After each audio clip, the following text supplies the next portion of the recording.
प्रिय विद्यार्थियों, नमस्कार। मैं professor Anuradha Gupta, LBS government PG college Kotputli से। आज हम MA फाइनल हिस्ट्री का पेपर 5 पढ़ेंगे। आज का जो हमारा टॉपिक है वो है नवपाषाणकालीन संस्कृति। इससे पूर्व के लेक्चर में हमने नवपाषाण काल के आदि मानव के प्रारंभिक जीवन के बारे में पढ़ा था, उनका निवास स्थान और उनके द्वारा उपयोग में लाए जाने वाले औजारों और हथियारों का अध्ययन किया था। आगे के इसी क्रम में आज हम नवपाषाणकालीन संस्कृति के अंतर्गत इस काल के मानव का पारिवारिक जीवन, धार्मिक जीवन, उनकी भाषा, उनकी कला, कंदरा कला आदि के विकास का अध्ययन करेंगे। तो विद्यार्थियों, आज हम उनके पारिवारिक जीवन के बारे में अध्ययन करते हैं। आदिकाल में मानव ने पशुपालन करना और कृषि करना प्रारंभ कर दिया था। इस काल में मानव स्थायी रूप से अपने उपयोग में आने वाले भवन बनाकर रहने लगा था और एक पारिवारिक जीवन के रूप में जीवन यापन करने लगा था। परिवार में माता पिता, पति पत्नी, भाई बहन आदि एक साथ रहा करते थे।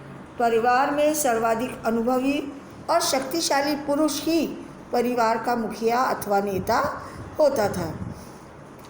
कृषि एवं पशुपालन के कार्य में परिवार के लोग मिलजुल कर सहयोग किया करते थे और आपस में एक दूसरे की तकलीफ़ों का, भावनाओं का ध्यान किया करते थे। इस काल में पशुओं को चराने के लिए चारागाह होते थे, पर ऐसा देखा गया है कि चारागाहों के संबंध में प्राय लड़ाइयाँ हुआ करती थी। इसीलिए परिवारों के समूह के लिए एक नेता की आवश्यकता होती थी। अतः उस परिवार समूह के लिए किसी एक प्रकार से नेता चुन लिया जाता था। अनेक समाज शास्त्रियों की मान्यता है कि इसी प्रकार के नेता से राज संस्था व्यवस्था का विकास हुआ है। आगे हम नवपाषाणकालीन मनुष्य के धार्मिक जीवन का अध्ययन करेंगे। अगर हम धार्मिक जीवन को देखें तो इस काल में मनुष्य के जीवन मरण के संबंध में जो उनके विचार थे वो स्थिर हो गए थे। यद्यपि इस काल में पूजा के लिए वो कौन सी पद्धति अपनाते थे इसका तो सही तरीके से हमें ज्ञान नहीं है, किंतु काष्ठ खंडों एवं प्रस्तर खंडों को देखकर प्रतीत होता है कि ये उनकी पूजा किया करते थे। पूजा करने के लिए वे दूध, अन्न, मांस आदि पदार्थों को अर्पित किया करते थे। संभवतः इस काल में लिंग पूजा का प्रचलन भी हो गया था। ऐसा प्रतीत होता है कि अपने देवताओं को प्रसन्न करने के लिए कभी कभी मनुष्यों का बलिदान भी वो किया करते थे। इस काल में शवाधान की जो तरीका था या पद्धति थी उसके भी हमें कुछ तरीके पता चलते हैं। इस काल में मनुष्य मृतकों के शव को वन्य पशुओं के भोजन के लिए नहीं छोड़ता था, बल्कि उन्हें भूगर्भ में स्थित कब्र, जिन्हें शिष्ट कहते थे, या घड़ों में काट कर उनके शवों के टुकड़े कर कर दफना दिया करता था। एक पत्थर की कब्र के ऊपर छत्र लगा हुआ है। ऐसा लगता है कि वो अपने मृतकों की पहचान करने के लिए उनके संस्कार स्थान पर चिन्ह छोड़ दिया करते थे।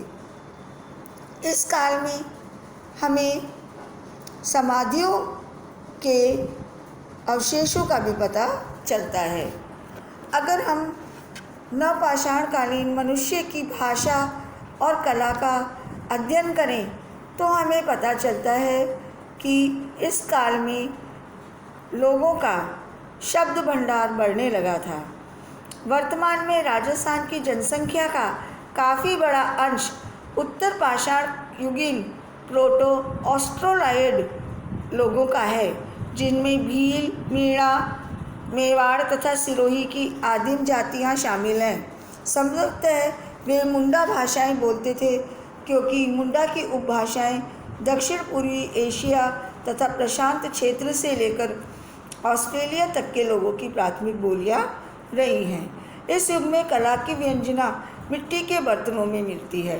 रंगों का चुनाव, आकार की सजीवता, भावों का प्रत्यक्षीकरण, इन सब का सामंजस्य आदिम रूप में यहाँ मिलता है। इनकी कलात्मक क्षमता का परिचय न केवल मिट्टी के बर्तनों तथा आभूषणों के नमूनों से प्राप्त होता है, बल्कि शिलाओं और पर्वतों की कंदराओं की दीवारों पर आखेट तथा नृत्य के भी चित्र हमें अंकित मिलते हैं। यद्यपि ये चित्र सौंदर्य विहीन थे, भद्दे थे, किंतु इसके बावजूद मनुष्य की कलात्मक प्रवृत्ति के परिचायक हैं।